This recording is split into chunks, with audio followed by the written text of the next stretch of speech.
এক আমার বর কষ্ট বোঝে, আর এক আমার মেয়ে কষ্ট বুঝলো। ঠিক আছে, আমার বর বাড়ি থাকলে ও করে দেয়, ও রান্না বান্না করে দেয়। জ্বর টর হলে, আমার শরীর খারাপ হলে ওইটি তো করে না। ও তো এখন নেই। চলো, সবাই বলে যে আমাকে অনেকেই বলে দুটো মেয়ে হয়েছে বাবা, বিয়ে দিতে গেলে ভিখারি হয়ে যাবা। বিয়ের চিন্তা আমি করছি না আমার মেয়ের। আমার মেয়ে কপাল নিয়ে এসছে, ঠিক ওর বিয়ে হয়ে যাবে। কারণ এই যে ছেলে হলে কি করতো, এই যে আমি 5 দিন জ্বরে ভুগছি, আমার অবস্থা খুব খারাপ, কাঁপি কাঁপি থেকে থেকে জ্বর আসছে। এই যে আমার মেয়ে আমার কষ্টটা বুঝছে না, আমার ছেলে হলে থোড়ি বুঝতো। যে ছেলে তো বাইরে এত সময় বাইক নিয়ে এ নিয়ে ঘুরে বেড়াতো। হুম। আমার মেয়ে বলেই তো আমার কষ্টটা বুঝছে যে হ্যাঁ আমার মার কষ্ট হচ্ছে, আমি রান্না করে দিই। দেখো শয়তানিগিরি ওর বন্ধ নেই, ওর সারাদিন ভোর চালানো ওর চলতে থাকে। তা মেয়ে হওয়া খুব লাকের ব্যাপার আমি বলবো। আমি তো ভাই খুব লাকি। জানি না বড় হলে, এখন তোমরা হয়তো বলো বড় হলে দেখা যাবে মেয়ে কত রান্না করে খাওয়ায়। আর আমার মেয়ের কিন্তু 13 বছর বয়স, এবার 14 বছরে পা দেবে, তার মানে যথেষ্ট বড়। একেবারে ছোটর বাচ্চা না ও। কারণ যে মা বাবার কষ্ট বুঝবে সে ছোটবেলার থেকেও বুঝবে, বড় হলেও বুঝবে। আর যে বুঝবে না, সে বড় হলেও বুঝবে না, ছোটবেলার থেকেও বুঝবে না, এটা আমি মানি।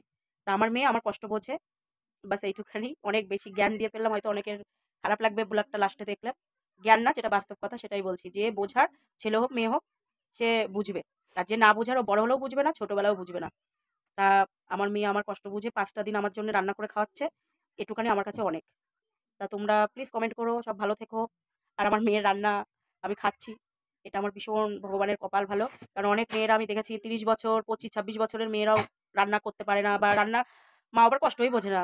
ঠিক আছে, আমার মেয়ে বুঝেছে, এটুকুন আমি সত্যি খুব হ্যাপি আজকে, খুব হ্যাপি। ওর জন্য আমি ভিডিওটা, ও প্রায় দিন রান্না করে কারণ আমি তুলি না, ও বারণ করে মা তুলো না, মা তুলো না। আমি বলছি বাবা আজকে তুলি একটু।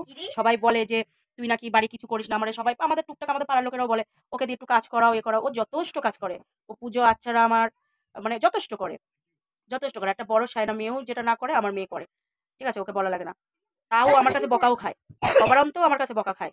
ও করেও, আমার কাছে বকাও খায়, মারও খায়। এত বড় মেয়ে হয়ে গেছে, মারও খায়, বকাও খায়। তার মানে ইয়ে না যে আমার মেয়ে আমাকে ভালোবাসে না, ও আমাকে প্রচন্ড ভালোবাসে, আমিও বাসি। হ্যাঁ, একটা পার্সোনাল জিনিস, আমার মেয়ের মধ্যে, আমার মধ্যে যা হোক, আমি অন্য কাউকে ঢুকতে দেওয়াটা পছন্দ করি না। সেটা সে আমার বর হোক, আমার রিলেটিভ কেউ হোক, যেই হোক না কেন, আমি চাই আমার মেয়ে, আমি বকছি, আমার মেয়ে আমাকে বকুক, যা করুক আমার মধ্যেই থাকবে, অন্য কেউ মাথার মধ্যে গলানোর দরকার নেই। এটাই হচ্ছে। এখন শুভরাত, তোমরা সব ভালোভাবে থাকো। আর যাদের যাদের মেয়ে রয়েছে তারা আমার মতন এরকম হ্যাপি থেকো। আবার দুটো জামাই নিয়ে আসবো, জামাইয়ের আদর খাবো, কত কিছু খাবো। এখন অন্ধকারে আমার মুখ দেখতে পাচ্ছ না, লোকে ভাববে ভূতে টুতে ধরলো কিনা। চলো, গুড নাইট, জয় শ্রীকৃষ্ণ, রাধে রাধে।